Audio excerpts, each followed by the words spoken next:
그동안 중단되었던 이 소교리 문답에 대한 공부를 계속 이어가고자 합니다. 근데 여기 이 소교리 문답이 마지막으로 가르치는 부분이 기도에 대한 부분입니다. 그래서 우리는 오늘부터 5시간 동안 오늘 본문이 가르치는 이 주기도문을 통해서 기도에 대해 생각을 하려고 합니다. 주기도문에 대해 소교리 문답 제99문은 이렇게 가르치고 있습니다. 하나님의 말씀 전체가 우리가 기도하는데 지침으로 사용되지만 이 지침의 특별한 법칙은 그리스도께서 자기 제자들에게 가르치신 기도의 한 형태로 보통 주기도문이라고 불린다. 이 소교리 문답은 주기도문에 대해 가르치면서 그것은 예수님께서 그의 제자들에게 가르치신 기도의 한 형태로 우리가 기도하는 일에 지침이 되는 특별한 법칙임을 말씀하고 있습니다. 그래서 우리는 이 기도의 특별한 법칙인 주기도문을 통해서 먼저 좋은 기도란 어떤 기도일까라는 것을 생각했으면 하는데요. 물론 기도에 좋은 기도, 나쁜 기도가 있겠습니까마는 좋은 기도라고 하면 응답받는 기도를 말하는 것으로 오늘 우리는 우리의 기도가 응답되기를 원하고 있듯이 좋은 기도, 응답받는 기도가 어떠한 기도인지를 생각하지 않을 수 없습니다. 근데 여러분, 분명한 것이 있지 않습니까? 좋은 기도, 응답받는 기도는 믿음으로 마음을 다하여 드리는 기도라는 겁니다. 하나님의 뜻이 어디에 있는지 분별하여 하나님의 뜻을 구하는 기도가 하나님께서 기뻐하시는 기도입니다. 그래서 그런 좋은 기도, 하나님의 뜻을 구하는 기도의 모범을 생각하자면 아마도 성경 속에 기록된 여러 인물들의 기도를 생각해 보지 않을 수 없을 것 같은데요. 그것은 그래도 그들의 기도가 하나님의 뜻을 구한 기도이었음을 생각할 수 있기 때문입니다. 혹 기억을 하실지 모르겠지만 우리는 앞선 시간에 기도에 대해 생각을 하면서 기도는 은혜의 방편 중 하나라는 것을 말씀을 드리면서 기도는 성도들의 호흡이요 하나님과의 대화라는 것을 말씀드렸습니다. 그래서 기도는 성도에게 있어서 호흡이듯이 우리가 영적으로 숨을 쉬는 것이고 또 하나님과 교제하는 통로이기에 우리에게서 결코 기도가 끊어져서는 안 되고 기도를 통해서 하나님의 은혜를 공급받아야 한다는 것을 말씀을 드렸는데요. 기억이 나세요? 혹 성경 속의 인물들도 그렇게 하나님과의 영적인 교제를 통해서 끊임없는 기도를 통해서 하나님의 뜻을 구하는 참 좋은 기도의 모습으로 나아가게 되었을지 모르겠습니다. 여러분, 성경 속의 인물들, 때로 초대 교회 성도들, 그들은 어떻게 기도하며 나아갔겠습니까?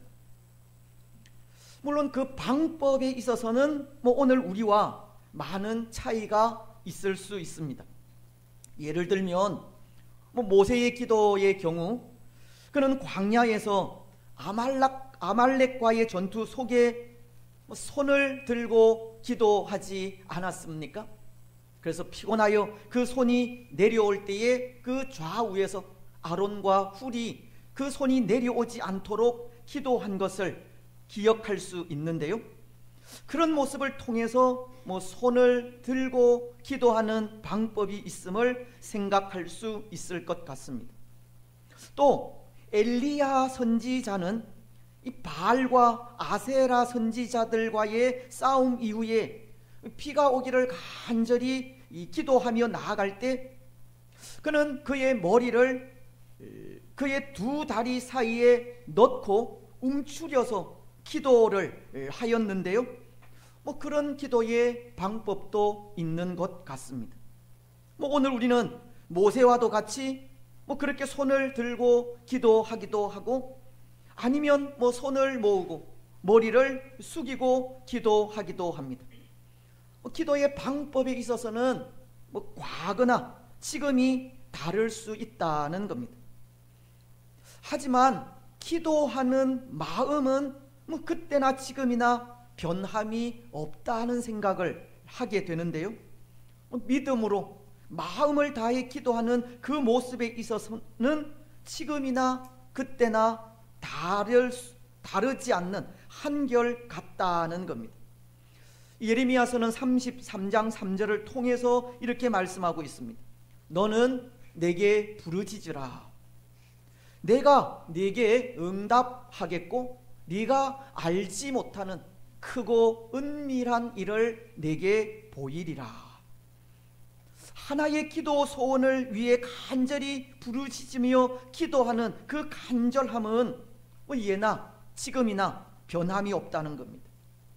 또 신약 성경인 빌립보서는 4장 6절로 7절을 통해 이렇게 말씀하기도 합니다.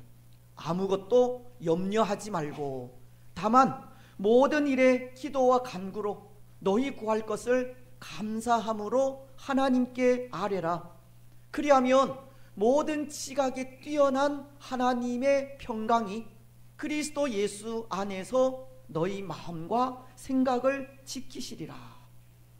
모든 것을 하나님께 맡기고 감사함으로 기도하는 그 모습도 예나 지금이나 변함이 없습니다.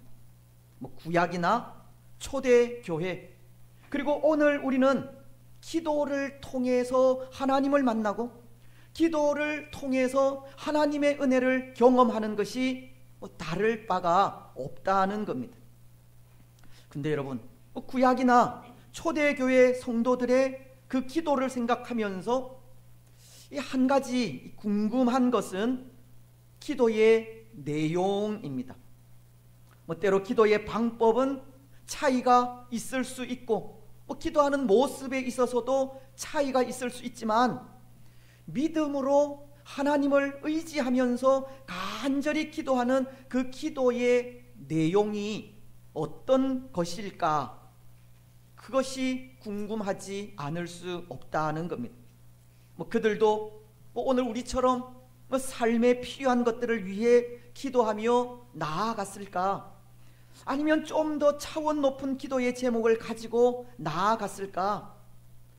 그들이 드린 기도의 내용이 세상을 살아가는데 필요한 것을 간구하는 기도였을까? 아니면 하나님의 사람으로 이 세상을 이기는 일에 필요한 것을 간구하는 기도였을까? 그것이 궁금하다는 겁니다. 여러분, 그들의 기도의 내용이 어떤 것들이었겠습니까? 그 내용도 오늘 우리들과 동일하겠습니까? 그때나 지금이나 하나님 앞에 기도하는 마음이 같듯이 기도의 내용도 같겠느냐는 겁니다. 역대상 4장을 보면 야베스라는 사람의 기도가 기록이 됩니다. 역대상 4장 10절은 이렇게 말씀하고 있는데요. 야베스가 이스라엘 하나님께 아뢰어 이르되 주께서 내게 복을 주시려거든 나의 지역을 넓히시고 주의 손으로 나를 도우사 나로 환난을 벗어나 내게 근심이 없게 하옵소서 하였더니 하나님이 그가 구하는 것을 허락하셨더라. 야베스의 기도를 보면 그 내용이 어쩌면 오늘 우리들과 같은 것 같기도 합니다. 하나님의 복을 구하고 그 사는 지역이 넓어지기를 원하며 모든 환난과 근심에서 벗어나기를 원하는 것이 오늘 우리가 드리는 기도의 내용과 거의 비슷한 것 같다는 겁니다. 하지만 여러분, 그 기도의 내용이 오늘 우리들의 것과 비슷하다고 그 기도의 의미를 생각하지 않고 그대로 따라 할 수 있겠습니까? 겉으로 보이는 야베스의 기도처럼 우리도 그렇게 기도하면 응답을 받을 수 있겠느냐는 겁니다. 그것은 아니라 생각합니다. 야베스의 기도는 그저 오늘 우리처럼 하나님의 복을 구하고 잘 되기만을 구하는 그런 기도가 아니기 때문입니다. 그는 겉으로 보이는 기도의 내용과는 달리 그 의미가 기도를 통해 하나님의 나라가 이 땅 위에 충만히 임하기를 원한 것이고, 하나님의 평강으로 하나님의 백성들이 모든 환난과 근심을 이겨 승리하기를 기도하며 나아간 것이기 때문입니다.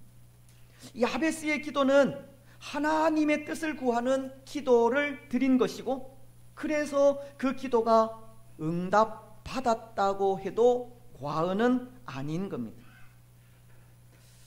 그래서 그렇게 본다면 하나님께서 들으시는 기도는 그 기도의 내용에도 있는 것이 아닌가 생각되기도 합니다. 믿음으로 진실하게 드리는 기도 이외에 무엇을 위하여 간구하느냐 하는 것에도 기도의 응답이 있다는 겁니다. 여러분, 그렇다면 오늘 우리는 기도를 드릴 때 무엇을 위하여, 어떠한 내용으로 기도를 드리고 있습니까? 하나님께서 오늘 우리 기도의 내용을 들으실 때 어떻게 생각을 하실 것 같습니까? 우리가 구하는 그 모든 것을 다 허락하시기까지 좋은 내용으로 기도를 드리고 있습니까? 하나님의 뜻을 분명히 분별하여 하나님의 뜻이 이루어지기를 기도하고 있습니까? 오늘 우리는 우리가 드리는 기도의 내용도 좋아야 합니다. 그렇습니다. 오늘 우리는 하나님께 기도하며 나아갈 때 나의 평안과 만족을 위해서만 아니라 하나님의 나라를 향한 소원을 가지고 기도하시기 바랍니다. 비록 우리 자신을 위해 하는 기도라 할지라도 그 기도의 응답을 통해서 예수님이 증거되기를 소망하시기 바랍니다. 좋은 기도라는 것은 그런 기도이기 때문입니다. 내가 잘되고 평안하기를 바라는 기도보다 그 기도의 응답을 통해서 하나님의 나라가 나타나고 하나님의 뜻이 이루어지는 기도가 좋은 기도이기 때문입니다. 때로 기도를 통해서 우리가 잘되고 평안하기도 하지만 그 기도의 응답을 통해서 예수 그리스도가 증거되고 나타날 때 그 기도가 좋은 기도라는 겁니다. 여러분, 오늘 우리의 기도가 그러한 기도가 되기를 바랍니다. 그래서 우리의 기도를 통해 많은 사람들이 하나님을 알게 되고 그 기도의 응답을 통해 하나님의 영광이 나타나게 하시기를 바랍니다. 근데 사실 이 기도라는 것은 참 어려운 일인 것 같습니다. 한편으로 기도하는 일이 어려운 것이 아니라 기도하는 그대로 사는 삶이 어려운 것이고, 기도를 드리는 것이 어려운 일이라기보다 좋은 내용의 기도를 드리는 것이 어려운 일이기는 하지만 기도가 결코 쉽지 않다는 것을 고백하지 않을 수 없습니다. 예수님의 제자들도 그런데요, 예수님의 제자들도 예수님께서 기도하시는 모습을 보고 기도가 어떤 것인지 잘 알고 있었으리라 생각을 하지만 그런 그들에게도 기도는 어려운 일이었습니다. 왜냐하면 그들은 예수님께 기도를 가르쳐 달라고 부탁을 했기 때문입니다. 그래서 가르쳐 주신 기도가 오늘 우리가 읽은 이 본문의 말씀이지 않습니까? 제자들에게도 예수님의 제자들에게도 기도는 쉬운 일이 아니었다는 겁니다. 오늘 우리에게도 기도는 쉬운 일이 아닙니다. 기도는 숨을 쉬듯 매일 쉬지 않고 해야 하고, 기도는 하나님과의 대화로서 결코 우리에게서 끊어지지 않아야 하는 것이지만 그 기도가 쉽지만은 않다는 겁니다. 하지만 그렇다고 그 기도가 어려운 일이라고 할 수 없는 것은 아니지 않겠습니까? 예수님은 친히 주기도문을 통해서 어떻게 기도해야 하는지 그 보온을 보여주셨기 때문입니다. 주기도문을 통해서 우리는 기도의 모범을 배울 수 있다는 겁니다. 그래서 이 시간은 또 하나 예수님께서 가르쳐 주신 그 기도의 모범을 통해서 기도의 순서를 생각했으면 하는데요, 이 기도의 순서를 때로 기도의 요소라고 하기도 합니다. 기도의 기준쯤 된다 생각하면 될 것 같습니다. 그래서 그 기도의 기준에 대해서 생각을 하려 하는 것인데요, 기도에도 정해진 기준이 있고 그것을 따를 때 기도하기가 좀 더 쉬워질 수 있다는 겁니다. 마태복음은 6장 7절을 통해 이렇게 말씀하지 않습니까? 또 기도할 때에 이방인과도 같이 중언부언하지 말라. 그들은 말을 많이 하여야 들으실 줄 생각하느니라. 이방인들은 기도할 때 중언부언하고 많은 말을 한다고 그렇게 하지 말라고 하시는 말씀인데요, 때로 우리도 기도할 때 그렇게 중언부언할 때가 있지 않습니까? 기도하면서 어떤 기준도 없이 순서도 없이 그것이 죽인지 밥인지 뒤죽박죽된 기도를 드릴 때가 있다는 겁니다. 하지만 예수님은 그렇게 중언부언하는 기도, 많은 말을 하는 기도를 하지 말라고 하셨고, 그렇게 중언부언하는 기도를 하게 되는 것이 여기 이 기도의 요소를 알지 못하기 때문이 아닌가 한다는 겁니다. 그래서 기도의 요소를 생각하면서 이 기도에는 4가지 순서로 구성되어 있다는 것을 기억하셨으면 좋겠다 싶습니다. 먼저 그 첫 번째는 하나님께 대한 찬양과 경배입니다. 우리의 기도는 그 처음에 하나님께 찬양과 영광을 돌리는 경배로 시작한다는 겁니다. 오늘 9절 말씀도 하늘에 계신 우리 아버지여 이름이 거룩히 여김을 받으시오며 라고 하나님께 대한 경배가 있지 않습니까? 하나님께 대한 경배는 다른 말로 하면 찬양으로 하나님의 선하심과 자비하심과 놀라우신 은혜를 기억하면서 하나님을 하나님으로 인정하고 높이며 영광 돌리는 것을 말합니다. 그래서 사도행전에도 보면 초대교회에 베드로와 요한이 예수님을 전하다 공회원들에게 붙잡혀 옥에 갇히는 어려움을 만나게 되었을 때 사도들과 성도들은 합심하여 하나님께 기도를 드리게 되는데요, 사도행전 4장 24절을 통해 이렇게 기도하는 것을 볼 수가 있습니다.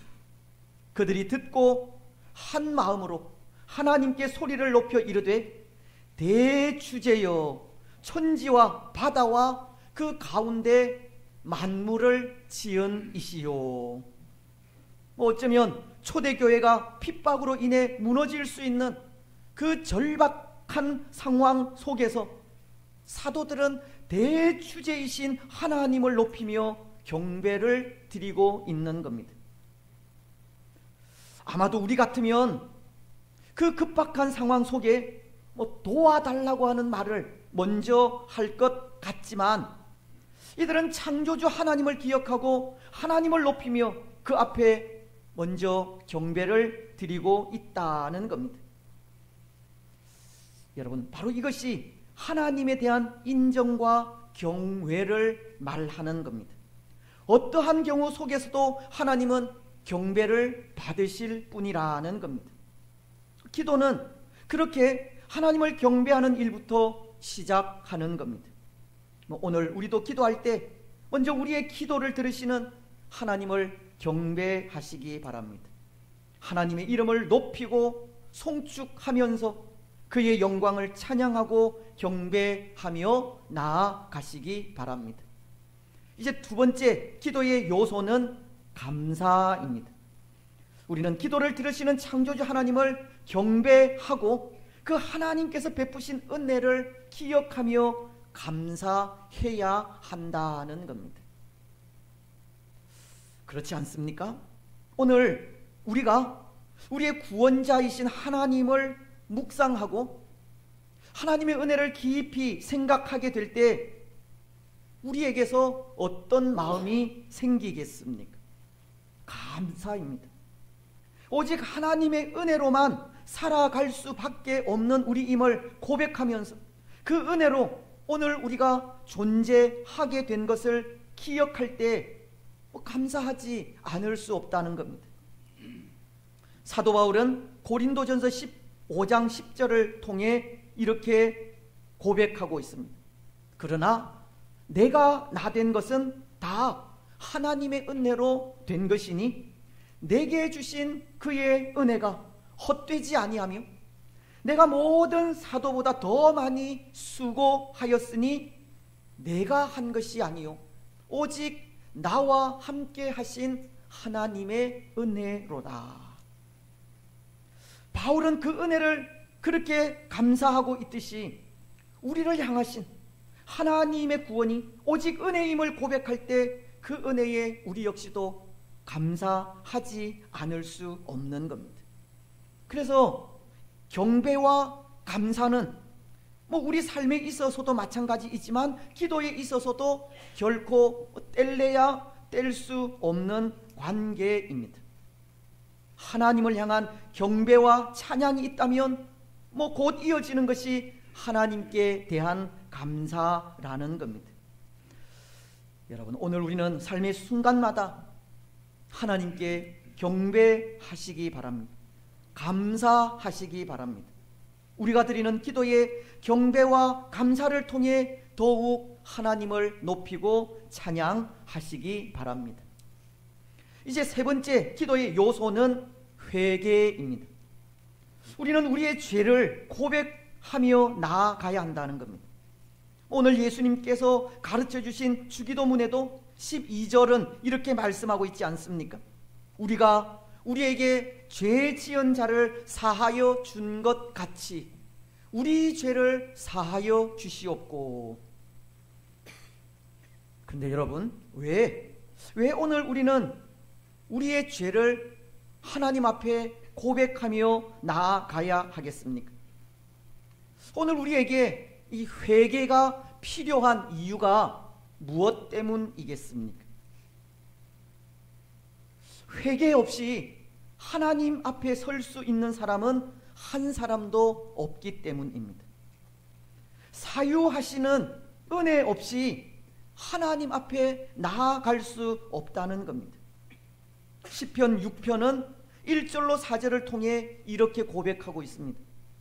여호와여, 주의 분노로 나를 책망하지 마시오며 주의 진노로 나를 징계하지 마옵소서. 여호와여, 내가 수척하였사오니 내게 은혜를 베푸소서. 여호와여, 나의 뼈가 떨리오니 나를 고치소서. 나의 영혼도 매우 떨리나이다. 여호와여, 어느 때까지니까? 여호와여, 돌아와 나의 영혼을 건지시며 주의 사랑으로 나를 구원하소서. 시편 기자는 죄로 인한 하나님의 책망으로 뼈가 떨리고 영혼도 떨린다고, 죄를 가지고서는 도저히 하나님 앞에 설 수 없다 하는 것을 말씀하고 있는 겁니다. 그렇다면 여러분, 죄를 들고 하나님 앞에 선다는 것은 무엇을 의미하겠습니까? 죽음을 의미하는 겁니다. 죄를 들고 하나님 앞에 서는 것은 죽음밖에 없습니다. 그래서 시편 기자는 은혜를 베푸셔서 죄를 용서해 달라고, 그 죄를 사하여 영혼을 건져 달라는 기도를 하고 있는 겁니다. 여러분, 오늘 우리도 하나님 앞에 설 때 죄를 가지고 설 수 없습니다. 우리는 우리의 죄를 회개하며 하나님 앞에 나아가야 합니다.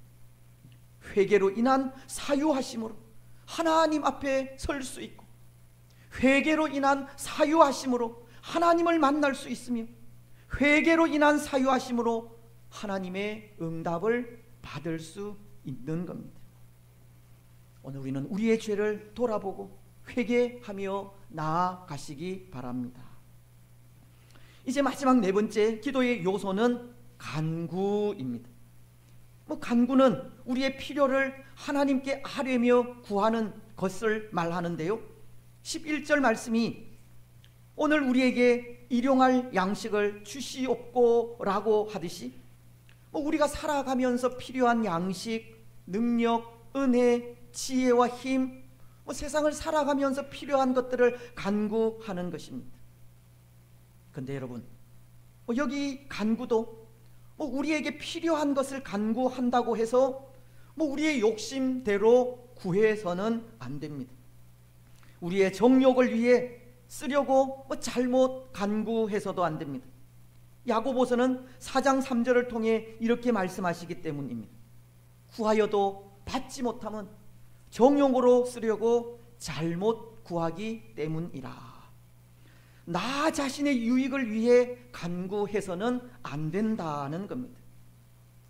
하나님의 통치가 우리 가운데 임하기를 기도해야 하고, 하나님의 나라가 이 땅 가운데 임하기를 기도하며 나아가야 합니다. 또 오늘 말씀이 일용할 양식을 구하고 있듯이, 일용할 양식, 매일같이 우리에게 필요한 것을 필요한 만큼 간구해야 합니다. 그래서 아굴이라고 하는 사람은 잠언서 30장 8절을 통해 이렇게 기도하고 있었습니다. 혹 헛된 것과 거짓말을 내게서 멀리 하옵시며, 나를 가난하게도 마옵시고 부하게도 마옵시고 오직 필요한 양식으로 나를 먹이시옵소서. 아굴은 혹 배가 불러서 하나님을 모른다, 여호와가 누구냐 하지 않도록, 또 가난하여 도둑질하고 하나님의 이름을 욕되게 하지 않기 위해 나를 가난하게도 부하게도 마옵시고 필요한 양식을 달라고 기도한 것입니다. 여러분, 오늘 우리도 필요한 것을 구하되 필요한 만큼만 구해야 합니다. 혹 너무 부하여 하나님을 모른다 하지 않도록, 혹 너무 가난하여 도둑질하고 하나님의 이름을 욕되게 하지 않도록 우리에게 있어야 할 것만 간구해야 합니다. 우리의 필요를 하나님께 간구하는 것도 기도의 요소 중 하나이지만, 필요한 만큼을 구하는 것이 하나님의 지혜입니다. 오늘 우리는 우리의 필요에 따라 지혜롭게 간구할 것을 간구하며 나아가시기 바랍니다. 여러분, 이것이 기도의 네 가지 순서이자 요소입니다. 기도를 받으시는 하나님께 대한 찬양과 경배, 그리고 감사, 그리고 회개, 그리고 간구와 중보, 이것이 기도의 순서이자 요소라는 겁니다. 그래서 오늘 우리는 이런 기도의 순서를 따라 기도하게 될 때 중언부언하거나 많은 말을 하는 기도가 아니라 좋은 기도를 드릴 수 있을 것입니다. 또 이 기도의 요소를 따라 기도하게 될 때 우리는 하나님께서 받으시는 마음이 담긴 진실한 기도를 할 수 있을 것입니다. 이제 말씀을 맺겠습니다. 사랑하는 여러분, 오늘 우리는 좋은 기도를 드려야 합니다. 응답받는 기도를 드려야 합니다. 좋은 기도는 하나님의 나라와 그의 의를 위하여 드리는 기도입니다. 좋은 기도는 기도의 요소를 따라 하는 기도입니다. 기도를 받으시는 하나님께 경배와 감사가 있고 회개가 있으며 필요한 것을 간절함으로 드리며 나아가는 기도입니다. 또 나 자신의 기도도 물론 이거니와 교회와 다른 사람들을 위해 드리는 기도가 우선시 될 때 그 기도가 좋은 기도입니다. 오늘 우리는 이런 좋은 기도, 응답받는 기도를 드리시기 바랍니다. 그래서 그 기도를 통해 이 땅 위에 하나님의 뜻이 나타나고 예수 그리스도가 증거되어 하나님께 영광을 돌리는 복된 성도들이 되시기를 주님의